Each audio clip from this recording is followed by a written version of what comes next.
बिस्मिल्लाहिर्रहमानिर्रहीम। मैं हूं डॉक्टर अरहम शब्बीर और मैं Lahore college for women university के शोबे फार्मेसी में एसोसिएट प्रोफेसर की हैसियत से खिदमत सर अंजाम दे रहा हूं। और आज का हमारा टॉपिक सनाए मक्की के इस्तेमाल के बारे में है, जिसको आजकल कोरोना से बचाव के लिए या इलाज के लिए इस्तेमाल बहुत ज़्यादा किया जा रहा है। ख़ातमुन नबीयीन आखिरी नबी हज़रत मोहम्मद मुस्तफ़ा सल्लल्लाहु अलैहि वसल्लम का इरशाद मुबारक है, जिसका मफ़हूम है तीन चीज़ों में सिवाय मौत के हर बीमारी के लिए शिफा है। उनमें से एक चीज़ सनाए मक्की है। मुसलमान होने की हैसियत से हम सब का ईमान है, अक़ीदा है कि आप सल्लल्लाहु अलैहि वसल्लम ने जो बात कही उसमें किसी शक व शुबे की गुंजाइश नहीं। तो अब आए मुफ्तियान कराम और उलमाए कराम से समझते हैं कि इस हदीस की तशरीह क्या है। तो ये एक फ़तवा है दारुल इफ्ता जामे उलूम इस्लामिया अल्लामा मोहम्मद यूसुफ बिनोरी टाउन कराची वालों का, और फतवा नंबर है 1441072000864। और इस फतवे में कलवंजी के बारे में पूछा गया है। कलवंजी के बारे में भी इसी तरह के मफहूम के साथ अहादीस आई हैं। तो अब इस फतवे में ये लिखा गया है कि बेशक हदीस को बयान किया गया है कलवंजी के इस्तेमाल के बारे में, और उसके बाद ये है लेकिन इसके ज़रिए किस बीमारी का किस तरह इलाज होगा ये इस फ़न के वाकिफ़ लोग ही बता सकते हैं, क्योंकि हदीस शरीफ में सिर्फ इसके शिफा होने का तज़किरा है, मज़ीद तफसील नहीं है कि इस बीमारी के लिए किस तरह इलाज बन सकती है। तो इससे ये पता चला कि जो फ़न के माहिर लोग हैं, यानी डॉक्टर्स, साइंटिस्ट, हकीम और तबीब हजरात, वो इस बारे में अपनी राय और मशवरा दे सकते हैं। आगे मज़ीद लिखा है कि शराय हदीस ने यह भी लिखा है कि लोगों के मिजाज मुख्तलिफ होते हैं, नेज़ इलाकों और मौसम के एतबार से और दवा के अज्जा और मिकदार के एतबार से भी बाज़ चीज़ें बाज़ के लिए मुफीद और बाज़ के लिए मुज़िर हो जाती हैं। इस बात को नोट करें कि बाज़ के लिए मुफीद और बाज़ के लिए मुज़िर हो जाती हैं। बतौर साइंटिस्ट मैं फतवा में मौजूद इन अल्फाज की तस्दीक करूँगा कि मौसम के एतबार से और दवा के अज्जा और मिकदार के एतबार से बाज़ चीज़ें बाज़ के लिए मुफीद और बाज़ के लिए मुज़िर हो सकती हैं। मैंने ख़ुद भी मेडिसिनल प्लांट्स पे बहुत रिसर्च की है। मैंने अब तक जितने एमफिल और पीएचडी स्टूडेंट्स को सुपरवाइज़ किया है, उन्होंने भी अपना ज़्यादातर काम मेडिसिनल प्लांट्स पे किया है। तो रिसर्च यही कहती है कि एक मेडिसिनल प्लांट्स में सैकड़ों हज़ारों की तादाद में इंग्रेडिएंट्स मौजूद होते हैं और उनके बाज़ औक़ात मुतज़ाद असरात होते हैं। मिसाल के तौर पर एक प्लांट में ऐसे अज्जा भी पाए जा सकते हैं जो आंतों की हरकत में इजाफा करें, यानी प्रोकाइनेटिक भी हो सकते हैं, और ऐसे अज्जा भी पाए जा सकते हैं जो आंतों की हरकत में कमी करें, यानी एंटीस्पाज्मोटिक भी हो सकते हैं। इसके अलावा एक ही प्लांट के अंदर ऐसे अज्जा भी हो सकते हैं जो पेन किलर हों, ऐसे अज्जा भी हो सकते हैं जो एंटी इन्फ्लेमेटरी यानी सोजिश में कमी वाक़ करें, ऐसे अज्जा भी हो सकते हैं जो एंटी बैक्टीरियल यानी एंटी माइक्रोबियल हों, ऐसे अज्जा भी हो सकते हैं जो हाइपोग्लाइसीमिक हो यानी शुगर लेवल को कम करें या ब्लड प्रेशर के असरात को या ब्लड प्रेशर के लेवल को कम करें। तो एक प्लांट सैकड़ों हज़ारों अज्जा पर मुश्तमिल होता है। तो अब ये डॉक्टरों ने, साइंटिस्ट ने और इस फ़न के माहिर जिन्हें हाज़िक तबीब या हकीम कहा जाता है, उन्होंने देखना होता है कि किस बीमारी का इलाज किस तरह से होगा। तो फतवे में आगे लिखा है, आखिरी लाइन है, इसलिए किसी मुस्तनिद तबीब के मशवरे या नुस्खे के मुताबिक ऐसी अशिया का इस्तेमाल करना चाहिए। क्योंकि अगर आप किसी के मशवरे के बगैर खुद से सुनी सुनाई बातों पे या सोशल मीडिया पे मौजूद बातों पर अमल करके किसी चीज़ का, और ख़ास तौर पर जैसा कि सनाए मक्की का आजकल कहवा बनाकर इस्तेमाल किया जा रहा है, इसका इस्तेमाल करेंगे तो उसके मुज़िर असरात आने के चांसेस ज़्यादा हैं और फ़ायदा होने के चांसेस नहायत कम है। आजकल बहुत सारे लोग सनाए मक्की के कहवे का इस्तेमाल कर रहे हैं, जिसकी वजह से उन्हें दस्त और जुलाब की शिकायत का सामना है। तो इस मामले में बहुत सारे लोगों ने मुझसे कांटेक्ट किया और रिक्वेस्ट की कि आप इस मामले में कोई हमें गाइडेंस प्रोवाइड करें। तो मैं ये बताता चलूँ कि सनाए मक्की स्टिमुलेंट लैक्सेटिव है, जिसका मतलब ये है कि इंटेस्टाइनल वाल में मौजूद नर्व प्लेक्सिस को स्टिमुलेट करती है। सादा अल्फाज में आंतों में असाबी खुलियों का एक जाल मौजूद होता है, ये इसको तहरीक देती है, जिसकी वजह से आंतों की हरकत में यानी पेरिस्टाल्टिक एक्टिविटी में इजाफा हो जाता है।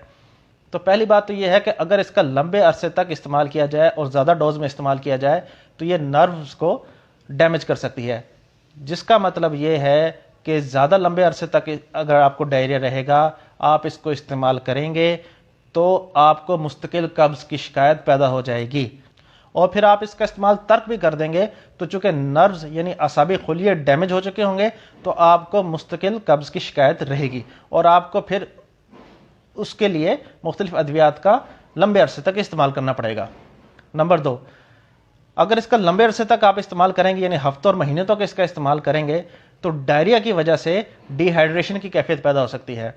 और मैं ख़ास तौर पर जिक्र करूंगा बुजुर्ग अफराद का और छोटे बच्चों का। अगर वो इसको इस्तेमाल करेंगे तो डिहाइड्रेशन की वजह से नुकसान का खतरा बहुत ज़्यादा है। डिहाइड्रेशन से नमकियात की कमी यानी इलेक्ट्रोलाइट इम्बैलेंस वाक़ हो सकती है, ख़ास तौर पर पोटाशियम की कमी वाक़ हो सकती है। और अगर ऐसे लोग जो कि दिल के अमराज में मुब्तला हैं उनमें अगर पोटाशियम की कमी वाक़ हो जाए तो इससे दिल की धड़कन बेरब्त होने के चांसेस भी काफ़ी बढ़ जाते हैं और बच्चों में भी डिहाइड्रेशन के नतीजे में बहुत मुज़िर असरात आ सकते हैं। इसलिए बुजुर्ग हजरात से और उन वालिदैन से जो अपने बच्चों को ये कहवा इस्तेमाल करा रहे हैं उनसे मेरी दरख्वास्त है कि अगर इन बुजुर्गों को या बच्चों में दस्त की शिकायत पैदा हो गई है तो फ़ौरन से इस कहवे का इस्तेमाल तर्क कर दिया जाए, क्योंकि इससे ये साबित होता है कि आप इस कहवे का या इस प्लांट का दुरुस्त इस्तेमाल नहीं कर रहे हैं। और जिन लोगों में डिहाइड्रेशन की कैफियत पैदा हो गई है वो फ़ौरन से ORS का इस्तेमाल करें। और ये बात याद रखें कि सब लोगों में एक दवाई के मुज़िर असरात नहीं आते और जिन लोगों में मुज़िर असरात आते हैं यानी एडवर्स इफेक्ट्स आते हैं वो सब में एक जैसे भी नहीं आते। मिसाल के तौर पर पेनिसिलिन या अमोक्सिसिलिन से सब लोगों को एलर्जी नहीं होती और जिन लोगों को एलर्जी होती है उनमें से किसी को ज़्यादा होती है और किसी को कम होती है। तो अगर किसी को इस कहवे के इस्तेमाल से दस्त या डायरिया नहीं हुआ तो ये इस बात की दलील नहीं है कि इस कहवे के इस्तेमाल से दूसरे शख्स को भी दस्त या डायरिया की शिकायत नहीं होगी। इसलिए दूसरों को इस बुनियाद पर तलकीन करने से बाज रहें कि मुझे दस्त या डायरिया की शिकायत पैदा नहीं हुई। जो लोग दूसरी अद्वियात का इस्तेमाल भी कर रहे हैं जैसे कि ब्लड प्रेशर की, डायबिटीज़ की या हार्ट की अद्वियात का इस्तेमाल कर रहे हैं और साथ साथ वो इस कहवा का भी इस्तेमाल कर रहे हैं और कहवा की वजह से उन्हें डायरिया की शिकायत पैदा हो गई है, तो ये याद रखें कि जो अद्वियात हैं उनको मैदे या आंतों से एब्जॉर्ब होने के लिए कुछ वक्त दरकार होता है। ये अद्वियात जब मैदे में और आंतों में जाती हैं तो वहाँ डिज़ोल्व होती हैं, डिज़ोल्व होने के बाद ये ब्लड में एब्जॉर्ब होती हैं और इसके लिए इन्हें मखसूस वक्त चाहिए होता है। और डायरिया की वजह से चूँकि आंतों की हरकत यानी पेरिस्टाल्टिक एक्टिविटी तेज़ हुई हुई होती है तो इन अद्वियात को आंत में ठहरने का टाइम कम मिलता है, जिसकी वजह से ये प्रॉपरली डिज़ोल्व नहीं होती और ये ब्लड में पूरी तरह एब्जॉर्ब नहीं होती, जिसकी वजह से इनकी अफादियत में कमी वाक़ हो सकती है। इसलिए एहतियात बहुत ज़रूरी है। और सनाए मक्की के बारे में मैंने जितने अपने जाने वाले हकीम हजरात से भी रब्ता किया है तो यही मुझे पता लगा है कि उन हजरात के नज़दीक भी इसका इस्तेमाल हर शख्स के लिए मुफीद नहीं है।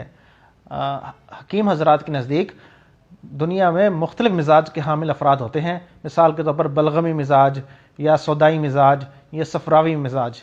उनका कहना यह है कि ये दवा सफरावी मिजाज के हामिल अफराद के लिए ज़्यादा मुनासिब है और दूसरों को मुज़िर असरात का सामना करना पड़ सकता है। और इस मिजाज के हामिल अफराद के लिए भी वो नहायत कम डोज की तजवीज़ करते हैं और इसको इनफरादी तौर पर यानी मुफरद इसको तजवीज़ नहीं करते, बल्कि इसको मुरक्कब यानी कुछ और अद्वियात के साथ मिलाकर इसका इस्तेमाल कराते हैं ताकि मुज़िर असरात से महफूज रखा जा सके। तो पॉइंट ये है कि खुद से इधर उधर की सुनी सुनाई बातों पर अमल करके इसका इस्तेमाल मत करें, बल्कि किसी डॉक्टर से या फार्मासिस्ट से, मुस्तनिब हकीम से रुजू करें। वो अगर आपको इसकी तलकीन करे और जिस मकदार में और जितने अरसे के लिए तलकीन करे उसके मुताबिक सनाए मक्की के कहवे का इस्तेमाल करें ताकि ये आपके लिए फ़ायदेमंद साबित हो और मुज़िर असरात से आप महफूज रह सकें। यहाँ कुछ मिथ्स के बारे में बात करना भी ज़रूरी है। जैसा कि ये कहा जाता है कि मैदा बीमारियों का घर है या मैदा बीमारियों का हौज़ है, तो जान लें कि मैदा अल्लाह की एक नेमत है जो अल्लाह ने खाने को हज़म करने के लिए अता किया है और ये इंसान को क़ुव्वत मुदाफ़ियत प्रोवाइड करता है, क्योंकि इसमें तेज़ाब होता है, एसिड होता है जो कि बहुत सख्त है, इतना सख्त है कि अगर इसको मैदे से बाहर निकाल कर इंसानी किसी और उज़्व पर डाल दिया जाए तो ये इसको जला देगा और गल जाएगा उज़्व। इसलिए अगर मैदे में कोई बैक्टीरिया या वायरस जाता है तो मैदा में मौजूद ये तेज़ाब उस पर हमला करता है और उसको वहीं किल कर देता है। इसलिए मैदा क़ुव्वत मुदाफ़ियत में अपना किरदार अदा करता है। और इंटेस्टाइन यानी आंत में अगर बैड बैक्टीरिया होते हैं तो वहाँ गुड बैक्टीरियाज भी मौजूद होते हैं, और गुड बैक्टीरियाज की मौजूदगी में बैड बैक्टीरियाज पैथोजेनिसिटी यानी बीमारी की वजह नहीं बन सकते। दूसरा ये कहा जाता है कि मैदे और आंतों की सफाई के ज़रिए बीमारियों से बचाया जा सकता है। तो अब अर्ज़ ये है कि अगर मैदा और आंतों को साफ़ रखना मकसूद है तो उसका तरीका यह है कि कम खाया जाए, और सुन्नत रसूल ये है कि रोज़े रखे जाए। आप सल्लल्लाहु अलैहि वसल्लम से इयाम 20 के रोज़े रखना साबित है, यानी हर माह की 13, 14, 15 तारीख को जो चांद की तारीख है उसको इयाम 20 कहा जाता है। आप सल्लल्लाहु अलैहि वसल्लम से इन अय्याम में रोज़े रखना साबित है। तो अगर मैदे और आंतों को साफ़ रखना मकसूद है तो रोज़े रखे जाएँ, कम खाना खाया जाए। दस्तआवर अशिया के इस्तेमाल से और ख़ुद को जुलाब के ज़रिए मुश्किल में डालकर मैदे की या आंतों की सफाई, ये कहीं से साबित नहीं है, इससे नुकसान होता है। हाँ, अगर किसी को कब्ज़ की शिकायत है उसके लिए दस्तावर अद्वियात का इस्तेमाल किया जा सकता है, या किसी ने सर्जरी करनी है, सर्जरी करने से पहले जो है वो मैदे और आंतों की सफाई मकसूद है तो दस्तावर अशिया या अद्विया का इस्तेमाल किया जाता है, या अल्ट्रासाउंड करना है उसके लिए सफाई के लिए ये दस्तावर अशिया का इस्तेमाल किया जाता है। और ये भी एक मिथ है कि दस्तावर अद्विया के इस्तेमाल से आंतों की सफाई हो जाती है, तो आंतें साफ़ होती हैं तो वो बलगम को अपनी तरफ खींच लेती हैं और जिससे सांस लेने में आसानी पैदा हो जाती है। बलगम निज़ाम तनफ़ुस में पैदा होता है, इसका आंतों से या GIT से कोई ताल्लुक़ नहीं है, ये वहाँ पर नहीं जा सकता, ना ये वहाँ पर जाता है। बलगम निज़ाम तनफ़ुस की सेक्रेशंस होती हैं जो किसी इन्फेक्शन की वजह से बढ़ जाती हैं, जिसमें बैक्टीरिया शामिल हो जाता है, खून के सफ़ेद खुले शामिल हो जाते हैं, डेड सेल्स शामिल हो जाते हैं, हवा की आलूदगी, एयर पोल्यूटेंट्स वगैरह शामिल हो जाते हैं, वो गाढ़ा हो जाता है जिससे सांस लेने में दुश्वारी पैदा हो जाती है। तो ऐसा बिल्कुल भी मुमकिन नहीं है कि दस्तावर अद्विया के इस्तेमाल से आंतों को और मैदे की सफाई हो जाए और ये बलगम जो है ये बोल व बराज के ज़रिए यानी यूरिनेशन के ज़रिए और फीसिस के ज़रिए एक्सक्रीट आउट हो जाए।